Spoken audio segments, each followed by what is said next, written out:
I'm Toni Wilcox. I'm originally from Middleport, New York, and I currently reside in Ruskin, Florida. And I'm Nicole Wiley, and I'm originally from Westmoreland, New York, and I'm currently living in Ruskin as well.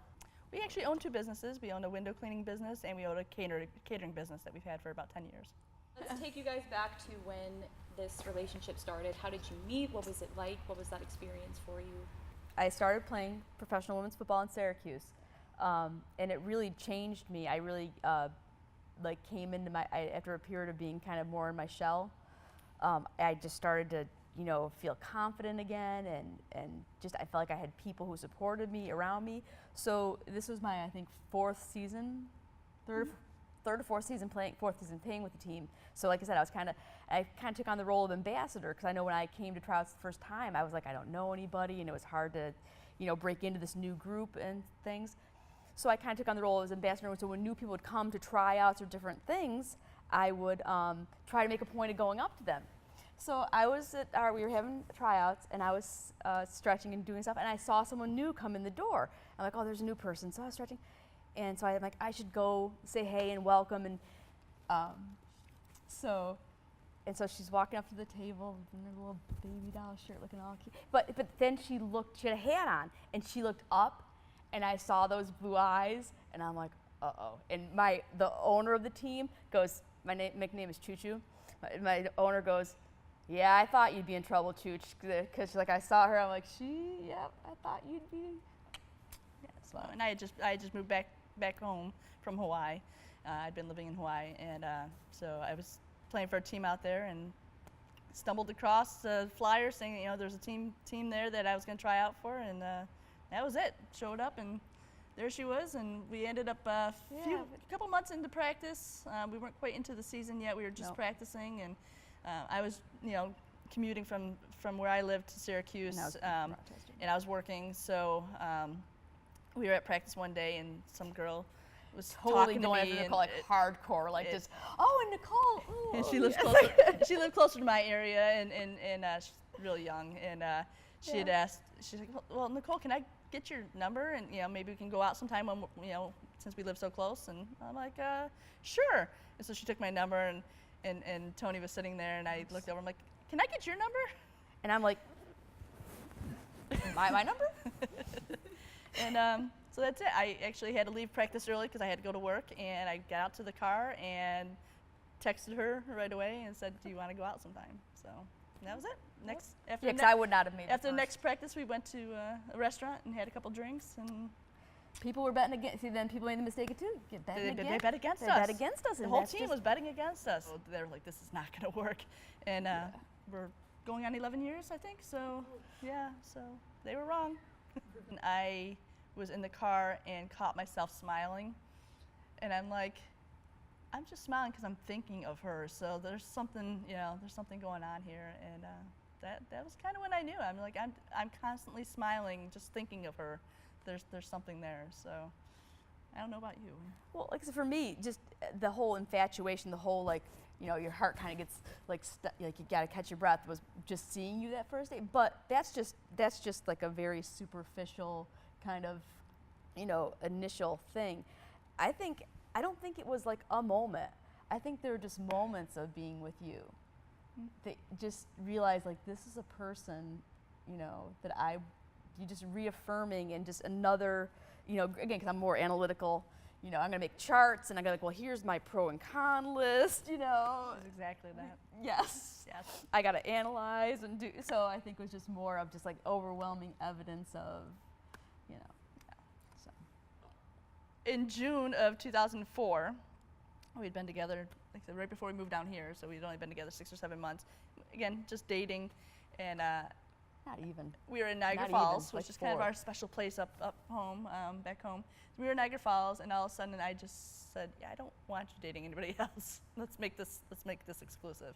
So that's June 26th. We have a book that we made and stuff, and we write it down, and because the exclusivity thing was a big deal to us. So that's when we decided to become exclusive, and then the moving in started and all that. But the actual engagement, we'd been living down here in 2007, I think. Well, you were 2006, 2007. I'd been asking for a while. Yeah, she'd just like It's sit her kinda down. my She'd thing. just be like, marry me. She'd Yeah. just like, just We just have a pass me moment. the salt, marry me. Like, Yeah, just, we'd she have a just- moment, and, I and was I'd like, ask. So whoa. I'd be asking all the time, and she's like, no.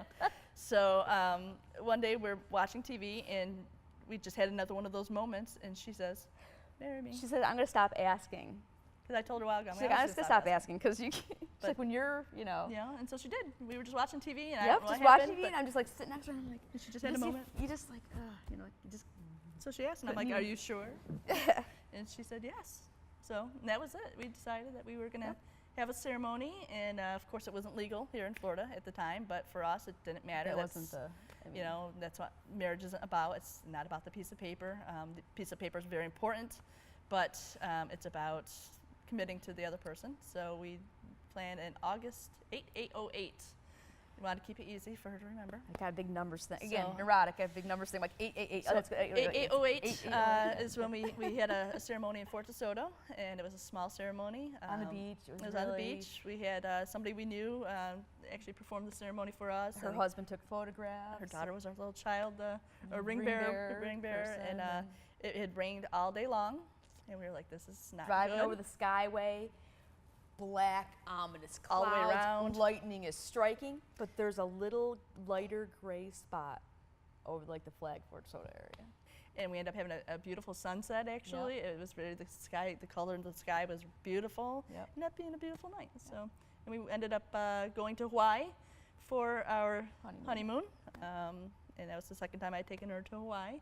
So yeah, we got our rings there, and then we went to my favorite point in Hawaii, and we said a few words, kind of did our own little thing there Just the too, two of us, and just exchange rings again with the actual the bands. bands that we wanna. So that was Because it. that's our to me that's our wedding. And then we actually, then this year, I knew that She's been you know, following. I've She's been obviously tracking. following, and I'm like, gosh, when's this going to happen in Florida? You know, this is going to happen, and it's going to happen probably right around New Year's. I know it's going to happen. I said, so I would like to formally ask Toni to renew our vows. I made a photo book, and it was, the places we'll go. It was Dr. Seuss book, and it had pictures of us and stuff, and all of our adventures. We travel a lot. But she made up a rhyme and stuff. I made up and my she own doesn't like rhyme. being creative and put it out there, but she did. So I She did does it. It was adorable. And so when we were all at dinner, I gave it to her, and at the end of it, it of course says, "Will you, when this becomes legal, will you renew renew our vows?" And I'm like, "Well, Valentine's Day is coming up, so we already celebrate Valentine's Day. Why not? It won't be a whole separate thing. It'll just be, it's Valentine's Day. We Oh, renewed and our it's the day vows we and renewed we- our vows." yeah, right. So, and I was on the website, and I saw that they were doing the group ceremony at the Florida Botanical Gardens, and I thought that was awesome. The energy was just. It was very neat was doing it in that really- setting. I was shocked because I'm like, oh, we're gonna do a group, but it was really like you could just feel it. You could just feel everyone's just like. It was in the air. Positive energy, It just really love, was. and It you really had- like all we this had people like in front of us. We had you know, a gay couple in front of us. We had another set of lesbians next to us. we had an older couple. It might have been their second marriage. We had so we had there were mixed race couples. There were Latino couples, or just every kind of couple that you could. All there and to just, nobody like, make cared. this Nobody clear was their looking, love, Nobody like, was 'cause looking it was- around yeah, and it was- judging anybody. Everybody was there for the same reason. It was just because they all love each other, and you could just feel it. And when we all turned to each other when we were saying our vows, you could tell people kind of looking around at other couples, and everyone would smile, smile at each other, and because you could just feel it, and it didn't matter. Nobody was looking at us and being like, oh, it was completely different, and I guess neither of us really expected it to feel like that. Yes, It was yeah, really a really big deal. And then the reality of it afterwards was a little mind blowing. Like we're married. I mean, yes, we've always been married, but right. everybody else recognizes that this They may is, not like it, right. but They reckon, and it's still they're obligated to recognize. even now, a things. couple weeks later, it's still sinking in. Toni, Yes. how does it feel to now call Nicole your wife? I love it, and I say it like my wifey, and now like, and again I think because I knew that even though I consider her my wife, I knew that technically it didn't mean anything, and that I knew that other people in the community have used wife or husband, and they kind of use it in I don't want to say it devalues the word, but they're kind of, because it wasn't an actual option, they'd say it even if they weren't in kind of committed, even if they hadn't had, and now when I say it, it's got this, and I'm sad to say, but it definitely has this substantial, like, weight thing now, even though my commitment to her remains, like, ever steady the same. It's not that has grown because of this, but when I say it now, and I'm like, I'm not just calling her that, you have to recognize her as that, whether you agree with it or not. Like, oh, Nicole, tell how you filled out a form the other day. Oh, I got to check married for the first time on a form. And she's like, it was a stupid, like, survey thing. It was a survey form or something. It wasn't they're anything. gonna get a bunch of junk mail about it. I'm like, wait, we gotta check it together. Let's check it together. Again, because it's not something we just never expected that, and we really didn't expect it to mean anything either. Because again, I have this commitment. I've made these promises. Everything's gonna stay the same. We've been married for 6.5 years. We're in this together. That's just some legal benefits, which is awesome, and we're appreciative of that. We're glad. We won't take that for granted. But right afterwards, it's the reality of it set in, and it is a big deal. It is, when you boil it down to it, it is a big deal. Yes. It just, you feel like you're being cheated. Yes. And it's not a good feeling. And as much as I don't care what other people think, and it doesn't matter because it's about us and stuff, it does kind of matter that we're not. Now that it's changed, you realize how much it did matter. Yeah. And it did hurt. It did make you feel less than everybody else. It made our relationship feel less than, not to us, between us, but to everybody else. But it's a fact of how we be treated. I mean, of course, it's about legal protections. There's several things that we haven't been entitled to. One of the big ones that you hear mentioned all the time is if Toni was in an accident, if I was in an accident, we go to the hospital, I don't have the right to speak for her, vice versa. That's a scary. I don't even have the right to be in the room with her, to visit her.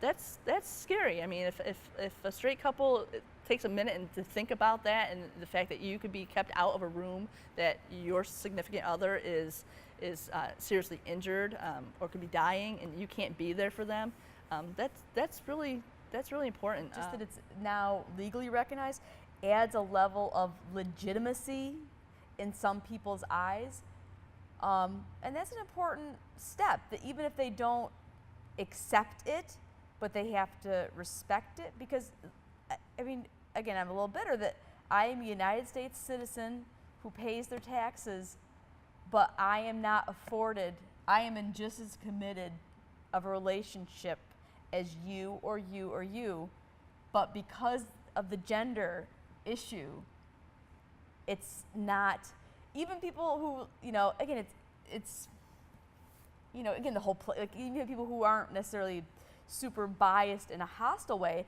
again, then you're playing, then it just doesn't seem, it's not as real to people, and it's not as valued, and it's unfortunate that just the spiritual, just the bond with the vows that we make to each other doesn't do that. But I think it's an important thing. I think it's an important thing for other people to see.